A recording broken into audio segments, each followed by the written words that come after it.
Assalamualaikum warahmatullahi wabarakatuh. Selamat malam teman-teman musafir. Malam kali ini kami berada di Bandar Lampung dan di depan kalian sudah ada Bang Cecep. Sedang apa ini Bang Cecep? Kita mendekat. Apa itu Bang Cecep? Yang ini kain mori, Iya. kemenyan, ini Iya. tusuk sate Iya. buat kita dagang. Itu apa Bang? Koas dan mangkok Koas itu ini betul? buat kalau di alam nyatanya ini kecap. Tapi Kecap. kalau di alam gaibnya dia di pasar gaibnya ini darah penyunya. Itu apa itu? Lupa. Ini dupa dan ini kemenyan buat menarik di orang. Tuh. Ada duit Bang. Ya duit buat sampel. Itu duit buat sampel. Iya.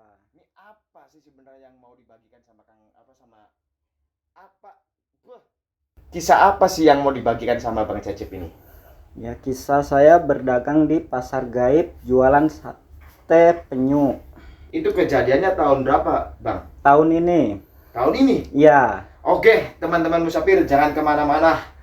Bang Cecep bakal membagikan kisahnya tentang joki sate penyu ya? Penyu. Jangan kemana-mana, tetap di Kisah Musafir.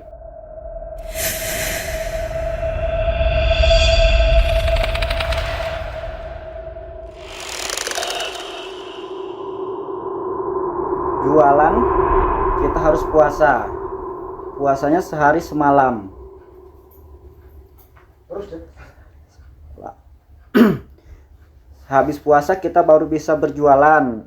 Waktu berjualan itu kurang lebih jam 12 malam. Jam 12 malam. Jam 12 malam kita berjualan itu telanjang bulat Di mana berjualannya, Bang? di pinggir laut, Pesisir laut. pesisir. Bang Cecep ini berjualan sate penyu di pinggir pantai di saat jam 12 malam karena keinginan sendiri atau bagaimana, Bang? Karena teman saya tahu saya indigo. Jadi dia nyuruh saya buat jadi joki jualan sate penyu di pinggir laut. Nah itu tusukannya ada berapa tusuk itu, Bang? Ada 7 7 tusuk. tusuk. Memang harus 7 tusuk gitu? Iya, harus 7 tusuk. Ya harus ganjil gitu. Harus ganjil, kalau genap tidak bisa. Terus seperti terus bagaimana, Bang? Prosesnya coba. Kita kalau ini api udah jadi, kita bakar ini kan. Dan ini darah penyu ini kita jadiin kecap buat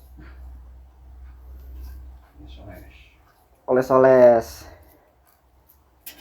Ditaruh yang udah matang, taruh, kita bakarnya satu-satu, enggak sekaligus.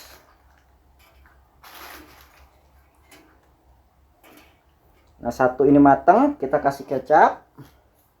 Kecapnya itu darah. Taruh. Kita bakar lagi. Nyampe semuanya matang. Itu pun nggak harus matang benar. Dia harus setengah matang. Karena jualannya bukan jualan di alam nyata, kita jualnya di pasar gaib.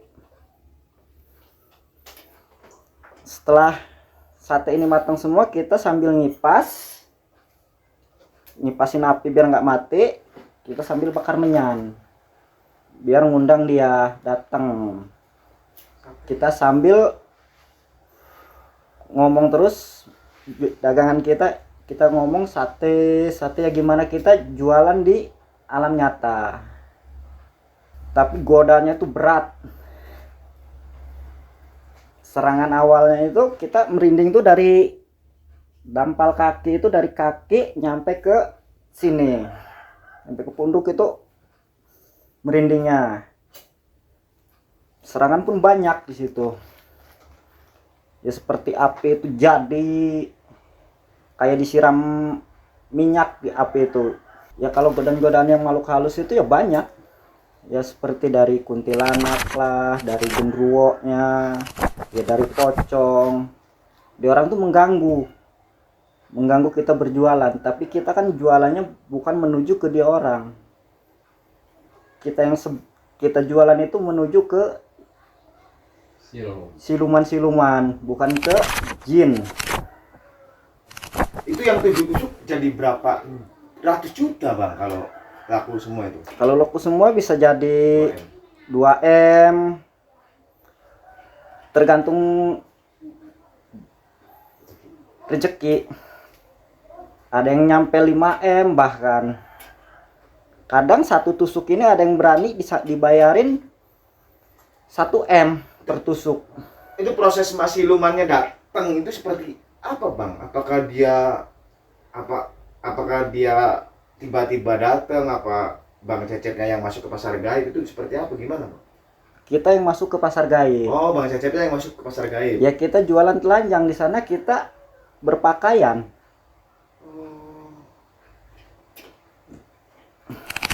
Bahkan di pasar gaib itu kayak di pasar-pasar biasa, rame bener, terang. Walaupun kita jualannya malam hari, tidak seperti malam kalau udah masuk ke pasar gaibnya. Terang tapi cahaya dia kuning, agak kekuning-kuningan. Yang jualan pun banyak di situ, ya seperti pasar-pasar umumnya. Nah, Bang Cecep sudah berapa kali nih tembus ke pasar gaib nih? Ya baru 2 kali lah tembus ke pasar gaib. Itu cantik-cantik bang? Wah cantik-cantik, noni-noni. Wish, Banyak noni-noninya. Bahkan banyak putri. Waduh. Tidak seperti jin. Waduh. Kalau jin itu ya mukanya pada hancur. Tapi ngomong-ngomong ada tumbal nggak nih bang? Nggak ada. Nggak ada tumbal? Nggak ada. Serius bang? Serius. Kalau kita mau berhenti ngelakuin jualan ya berhenti aja udah. Tidak ada tumbal apa-apa. Nggak seperti sate gagak gitu bang? Tidak. Kalau sate gagak kan dia kita harus setiap minggu jualan. Kalau penyu enggak. Nah kemarin Bang Cecep dapat berapa M nih? Dapat sedikit, cuma dapat 1,5 M. Yang pertama apa yang kedua bang? Yang pertama. Oh yang pertama. Yang keduanya? Yang kedua dapat 2M. Itu jualan di pesisir pantai terus bang? Iya. Nggak boleh di tempat lain gitu? Nggak boleh, soalnya kita jualannya daging, satenya sate penyu. Kalau di darat lain lagi yang dijualnya kan. Kita spesialis daging penyu.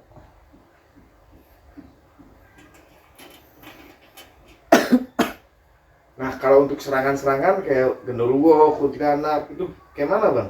Nah yang terakhir kemarin malam itu saya berjualan, ya mungkin apes saya ditinjuk genderuwo. Nyampe api, sebelum saya ditinju itu api itu jadi dia asap di panggangan itu muter, terus nggak lama saya ditinjuknya, nyampe sekarang masih sakit. Berarti langganan bener ya Bang Cecep ini ditinju genderuwo? Ya kurang lebih lah, kayaknya musuh bener ya sama genderuwo itu. Oh. Nah setelah selesai gimana gitu kan? Ya selesai, kita kain mori ini diambil, mau hasil nggak hasil kain mori diambil.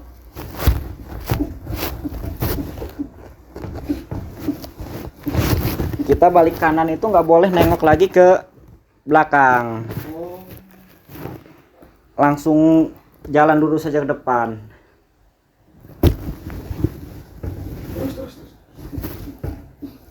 Nyampe ke rumah kain mori juga nggak bisa langsung dibuka, ditungguin nyampe pagi dibegadangin.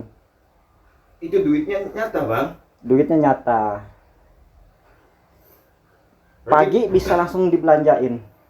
Pagi itu langsung bisa? Langsung bisa dibelanjain. Berarti Bang Cecep kalau ada teman-teman musafir nih mau jadiin Bang Cecep joki, boleh dong? Siap, berangkat.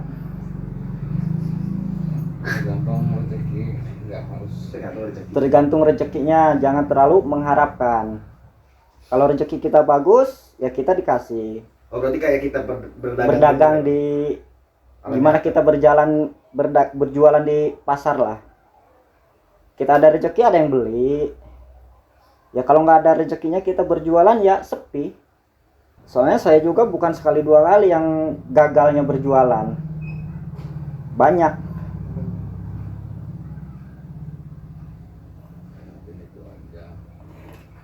Mungkin itu aja yang bisa saya bagikan. Oke, teman-teman musafir, ada pesan-pesan moral nggak nih Bang? Kalau pesan saya sih, kalau masih bisa cari rezeki dengan cara real, ya lakuin aja dulu. Kalau udah mentok, kesana kesini udah susah, ya saya siap membantu dengan cara seperti ini. Oke, teman-teman musafir, ambil sisi baiknya, buang sisi buruknya kisah musafir Bandar Lampung. Pamit undur diri. Wassalamualaikum warahmatullahi wabarakatuh.